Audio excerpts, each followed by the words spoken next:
sintonia, troca de experiências e um bate-papo descontraído sobre o espiritismo na sua manhã. Deusa Nogueira explica a mediunidade no nosso dia a dia. Começa agora, na sua Rádio Rio de Janeiro, o programa Conversando sobre Mediunidade. Olá, amigos queridos ouvintes da Rádio Rio de Janeiro, Deusa Nogueira, conversando sobre mediunidade.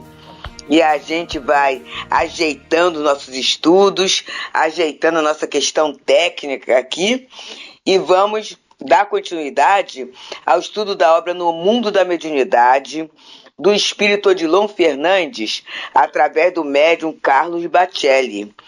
E hoje vamos retomar o capítulo 24, intitulado Roubos na Mediunidade, em que ele continua analisando uma segunda epístola de Paulo a Timóteo, no capítulo 2, versículo 22, em que é dito assim: foge, outrossim, das paixões da mocidade. Segue a justiça, a fé, o amor e a paz, com os que, de coração puro, invocam o Senhor. Então, Odilon Fernandes vem falando para a gente assim: o exercício legítimo da mediunidade não comporta roubos ou paixões de qualquer espécie. E aqui ele fala algo que às vezes bate muito no nosso coração. E como a gente fala que o estudo é para todo mundo, né? A gente vai aprendendo. Por exemplo, o programa é gravado. No dia de ontem, foi o dia 7 de janeiro, nós tivemos a nossa reunião pública no Teresa d'Ávila. Tivemos a abertura dos cursos, né? E como sempre, com aquela alegria de recomeçarmos a tarefa.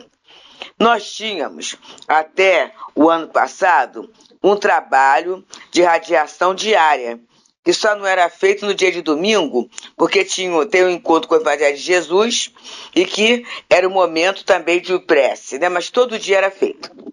Aí fizemos esse trabalho durante uns 4 anos.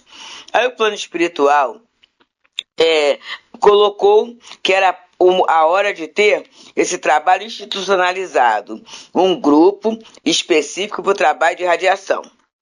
E com certeza, né, nos organizamos e vamos para essa tarefa. Então, na nossa cabeça, no entendimento humano, ontem não precisava ter a prece das 6 horas, né, tudo isso. Mas aí houve, abre aspas, um mal entendido, fecha aspas. E aí algumas pessoas dos cursos ficaram. E outros até, amigos da casa, médios da casa, pessoas que frequentam a reunião das 19 horas, chegaram mais cedo para aquela prece. E aí foi. Não faz prece? Não, mas já que as pessoas estão, vamos fazer. E aí abrimos, ao acaso, entre aspas, né, o Evangelho e o Pão Nosso. Os dois saíram lições relacionadas a inimigos, a reconciliação, a cuidado. Acabamos.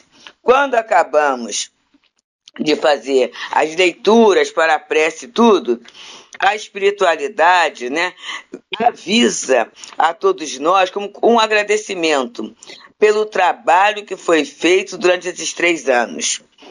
Quer dizer, disciplinarmente, as pessoas se reunindo naquele horário para prece, o espírito colocava, né, que a gente não tem noção de quanto socorro, quantos espíritos que foram resgatados.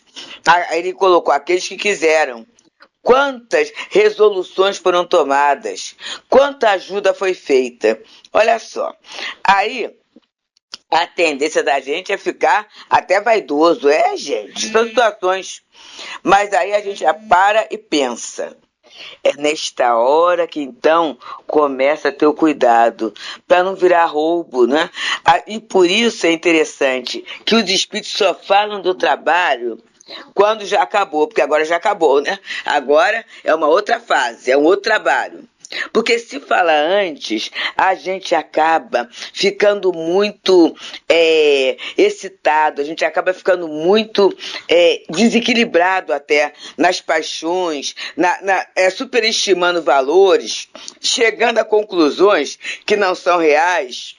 Então, os espíritos nos preservam, mas aqui ele fala que a gente, enquanto médium, deve se preservar. E ele continua dizendo assim: é evidente que não há um só medianeiro que seja completamente isento. Todos caminham para a direção a que os seus passos os conduzem. Todavia, para melhor desempenhar sua função, o médium não há que aspirar a ser mais que a superfície polida de um espelho, a refletir a imagem sem distorções. Fazer esse parágrafo é interessante, porque quando eu começo a ter essa consciência, não é, que eu só estou passando algo, mas que esse algo que eu estou passando não é meu. Eu gosto muito do Mário Coelho quando ele fala assim: eu sou o carteiro, para entregar na carta, né? Então, o que o carteiro tem que fazer? Eles têm que estar habilitado, né? Ele tem que estar saudável, ele tem que estar com vontade, ele tem que estar com a sua leitura boa, ele tem que ter o seu GPS, né, perfeito para fazer a entrega certa. Assim somos nós médiuns, né? Ao longo do tempo, a gente é estimulado a estudar, a gente é estimulado a ter um trabalho além da tarefa mediúnica, a gente é estimulado a aprender. Aprender para quê? Para cada vez o espelho estar mais limpo. E o que suja o espelho? É realmente esses arroubos, essas paixões, né? Esses sentimentos em que eu acho que eu sou melhor que o outro, em que eu acho que eu posso dominar o outro, porque exercito tal qual mediunidade. E isso atrapalha. Aí é que a gente pergunta: mas vai ter alguém que é totalmente isento? A gente não sabe, né? Mas a gente sabe de gente que é muito isento. A gente tem o grande exemplo, Chico Xavier, não é? A gente pode falar totalmente que ninguém conhece a intimidade de ninguém, mas ele, a gente não vê em momento algum ele usando da mediunidade para se prevalecer de qualquer situação. Ou apaixonado por espíritos, né? Ele sempre pautou pelo estudo, pela codificação, apaixonado sim por Jesus. E a gente observa, não é? As distorções ficam mais difíceis de ocorrer, conforme os espíritos falam no livro dos médiuns. Qual o melhor médium? É o que é menos enganado. Para ser menos enganado, tem que fugir dessas questões enganosas, né? Essas questões distorcidas. E aí ele continua nos falando: não olvidemos, porém, que não bastará ao médium ser um bom refletor de imagens. No caso da mediunidade, o direcionamento que se lhe dê é fator preponderante. Então, a gente vai refletir a imagem, mas em que direção? Qual é o objetivo? E essa questão do objetivo é perguntar em tudo na nossa vida, não é? Em tudo, meus amigos. Nesse momento mesmo, hoje gravando, a gente teve um trabalho, né, lá no CEAP, Centro Espírita Tipo Panfila, em Vargem Grande, e aí depois viemos para participar de uma prece no Grupo Lisandro Meira. Se a gente não tiver a noção de que essa movimentação toda é socorro para a nossa cabeça, é forma da gente estar disciplinada, com foco, tudo isso, a gente daqui a pouco vai se sentir uma missionária, no sentido mais amplo da palavra, missionário, né? Mais alto da palavra. E não é isso. Então a gente tem que ver o seguinte: qual é a direção que eu estou dando?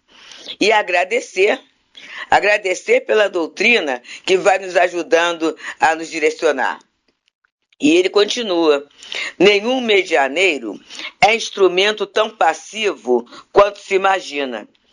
Mesmo na chamada mediunidade inconsciente, há um mínimo de interferência intelectual do médium na produção do fenômeno. E aí eu estou lembrando, né, foi da mensagem que veio através do médium, e o espírito falou assim: esse aparelho estuda, mas não é tanto do estudo, não. E realmente é um médium que é muito ligado ao trabalho. Tem um estudo, mas o estudo não é prioridade. Então, e esse médium, né, não tem a total lembrança. Aí quando acabou que ele estava escutando a mensagem, ele falou assim: puxa, e o espírito falou mal de mim? Aí alguém até riu e falou assim: isso é para você não brigar com ele. Ele não falou nem o nome que é um trabalhador anônimo, para você não criar confusão. Então observa só. Mas mesmo assim, e qual seria a interferência? Com certeza o espírito gostaria de falar alguma coisa que não encontrou no arquivo do médium. E aí a mensagem não fica tão completa. E ele continua: não há como a entidade comunicante se sobrepor totalmente ao instrumento mediúnico. A emoção é do médium. A tonalidade da mensagem veiculada expressa as cores do médium. Há de haver uma conjugação de interesses e de propósitos. Na obsessão, os espíritos aparentemente em conflito guardam certa identidade que lhes possibilita a sintonia. Então vamos dar uma olhadinha, né? O espírito vem, ele vai ser mais ou menos emotivo, mais ou menos o tom, né, vai ser mais ou menos forte, dependendo do médium. O médium que é mais sensível, que é emotivo, o espírito vai entrar ali e vai encontrar todo o campo para expressar o seu lirismo, a sua emotividade. Através do médium que é mais cartesiano, que tem uma visão mais racional, o espírito vai até passar o lirismo, mas é comedido, porque aquele médium não vai dar todo o campo para ele falar, não é?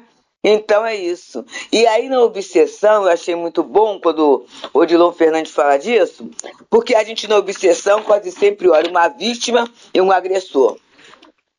Mas o Chico Xavier falava, né? O obsessor, ele não pula a porteira, ele passa pela porteira aberta. Eu, parafraseando o Chico Xavier, falo que o obsessor, ele dorme na caminha que a gente preparou. Tem que haver um ponto de sintonia. E aí eu até falo, muita gente não gosta, para nós que trabalhamos no atendimento espiritual, a chamada sessão de desobsessão. A maioria de nós médicos que trabalhamos amamos o trabalho. E amamos até assim como é que os espíritos se expressam bem através de nós. Eles se expressam bem através de nós por quê? Porque aquela problemática, aquela dificuldade dele, a gente tem. Muitas vezes num tom mais brando, muitas vezes sendo trabalhado, mas a gente tem aquela dificuldade, né? Aquele vício que na verdade que não é virtude, é vício, né? Aí não tem aquela questão moral, só que está ou sob controle, sendo trabalhado. A gente já não quer mais aquele movimento, mas o espírito encontra ali naquele resíduo uma oportunidade de uma expressão mais ampla. E é isso, gente. Quando, no capítulo 24 da obra No Mundo da Mediunidade, do Odilon Fernandes, espírito, através do médium Carlos Bacelli, ele fala nos arroubos da mediunidade, comentando com Timóteo, que é esse filho querido, né? Esse filho espiritual querido de Paulo, na segunda carta, no capítulo 2, versículo 22. Foge, outrossim, das paixões da mocidade. Segue a justiça, a fé, o amor e a paz, com os que, de coração puro, invocam o Senhor. E aí, ele continua nos falando, esclarecendo, né? Ajudando a gente a pensar o nosso fazer mediúnico. Qualquer paixão que se exacerbe no médium, não importa de que ordem seja, interfere no resultado final. A água da fonte, apesar dos percalços que se encontra, continua a correr na direção do rio. No entanto, nem sempre há como se lhe preservar a pureza na trajetória que cumpre. indiferente. Porém, ao que a corrompe, ela continua a deslizar com o firme propósito de purificar o seu próprio leito.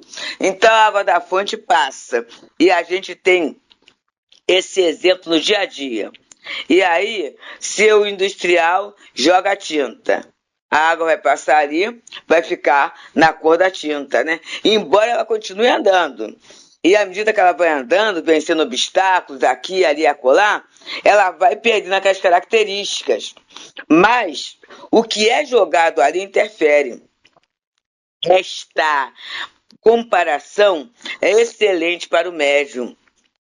Porque muitas vezes, no momento da tarefa mediúnica, ou no meu dia de tarefa mediúnica, ou faz parte do meu cardápio emocional, eu tenho maledicência, eu tenho desconfianças, eu tenho um olhar preguiçoso, uma vida de preguiça, eu tenho conceitos de justiça relacionados à vingança. Tá aí, gente, está em mim.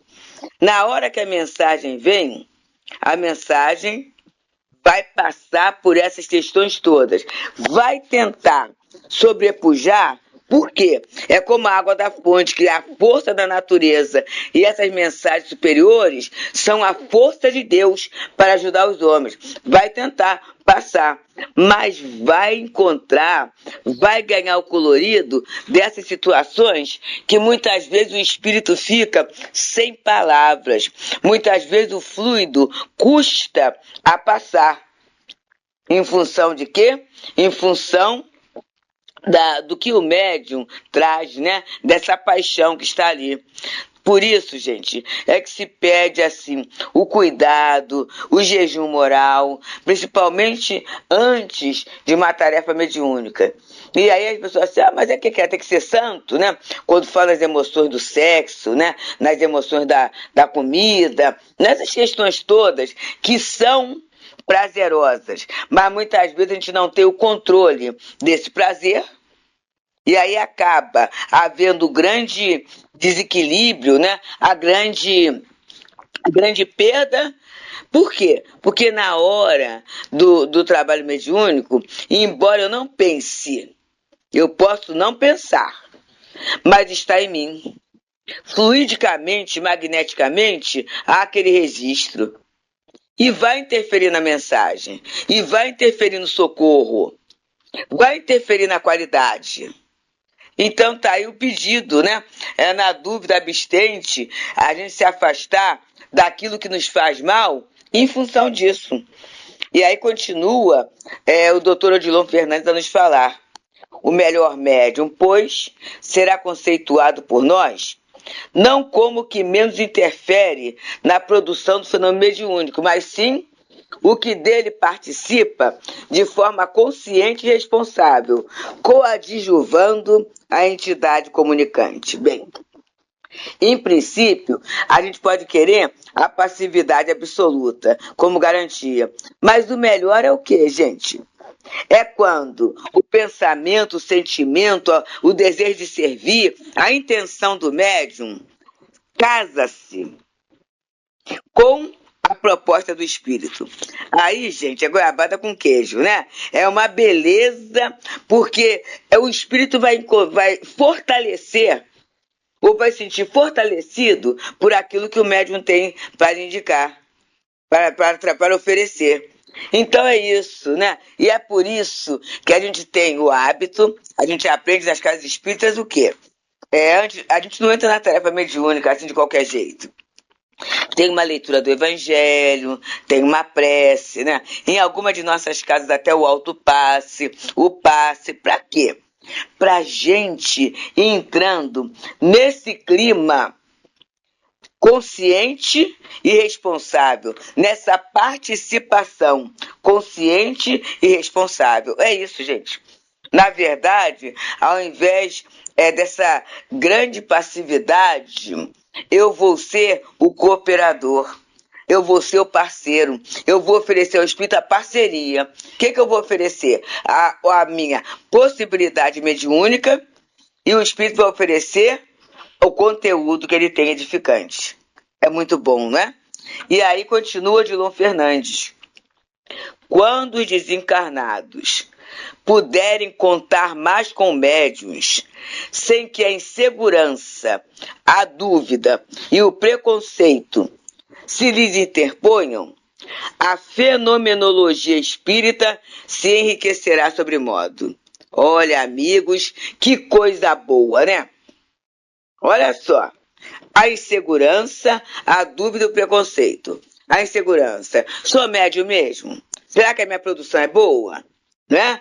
A dúvida, né? E aí, eu vou ou não vou? O que é melhor? A dúvida, muitas vezes, até na participação do trabalho, em que eu tenho que fazer opções e eu tenho dúvida. O que vai ser melhor para mim, né? Ficar em casa ou ir à tarefa? O que vai ser melhor para mim, né? Pedir uma licença ou... E aí a gente começa em dúvidas sobre situações que a doutrina espírita já nos responde. Que os espíritos, ao longo do tempo, já dão a resposta. E preconceito também. A gente tem, graças a Deus, isso está diluindo, porque, na verdade, existem espíritos. E aí a gente começa, espírito de Umbanda, espírito da religião tal, espírito que tinha tal ideia. Gente, é espírito. E aí, se a casa espírita é bem dirigida espiritualmente, se o propósito do grupo é estudo, é trabalho no bem, é perseverança, é melhoria íntima, os espíritos que penetrarem, eles vêm ou para ajudar, ou para aprender. Mas aí eu falo assim, não, como é que pode um espírito desse na casa espírita? Vamos pensar bem, quais são os espíritos que eu quero? E será que eu tenho absoluto controle dentro dessa situação? Olha o preconceito. E aí o fenômeno vai ficando pobre, né? Eu começo a burocratizar a mediunidade. E aí atrapalha. Então ele continua. Por enquanto, infelizmente, temos muito mais verdadeiros arremedos de contatos mediúnicos do que mediunidade significando integração real entre os dois planos da vida. Aqui é a questão séria, né? Porque a gente começa pela nossa insegurança, pela nossa dúvida, pelo nosso preconceito, a gente não permite que o fenômeno ocorra com toda a sua pujança, com toda a sua beleza, com toda a sua comprovação. E Odilon Fernandes vai dizendo, os medianeiros que na atualidade têm tomado a iniciativa de participar decisivamente da tarefa do intercâmbio são os sem escrúpulos. Os que poderiam cooperar conosco de maneira construtiva esbarram em sua excessiva timidez ou na falta de disciplina. Então, os espíritos, muitas vezes, têm que usar medianeiros, médios, que não seriam os melhores, que não têm escrúpulo, que é médio sem saber. Por quê? Porque aqueles que estudam, aqueles que estão em condições de cooperar, somos nós, meus amigos. Nós temos a doutrina espírita, nós temos o Evangelho de Jesus. Então, teoricamente, nós seríamos esses bons instrumentos, mas a gente, pela timidez ou falta de disciplina, acaba não sendo, não realizando a tarefa. E aí, Odilon Fernandes vai acabando a lição dizendo assim, o único arroubo admissível na mediunidade deve ser o do idealismo puro. Todas as demais paixões são incompatíveis, até mesmo aquela que nos leva a defender a doutrina com inflexibilidade e intolerância. Olha, essas questões, né? Em que a gente acaba sendo aquela pessoa xiita, aquela pessoa radical, né? Aquela pessoa que não tolera que ninguém pense diferente. Olha que coisa séria. E aí ele diz, o texto que diz, foge outrossim das paixões da mocidade, na oportuna advertência de Paulo ao jovem discípulo do Evangelho, deve ser interpretado por nós como a necessidade de fugirmos de toda e qualquer manifestação de imaturidade no exercício de nossas faculdades espirituais. Então, queridos, nesse ano de trabalho mediúnico que vai se iniciando, que a gente possa orar por nós mesmos, para bem aproveitarmos tudo que a doutrina espírita, através da casa espírita, nos oferece em termos de segurança mediúnica. Muita paz. Deusa Nogueira explica a mediunidade no nosso dia a dia. Programa Conversando sobre Mediunidade.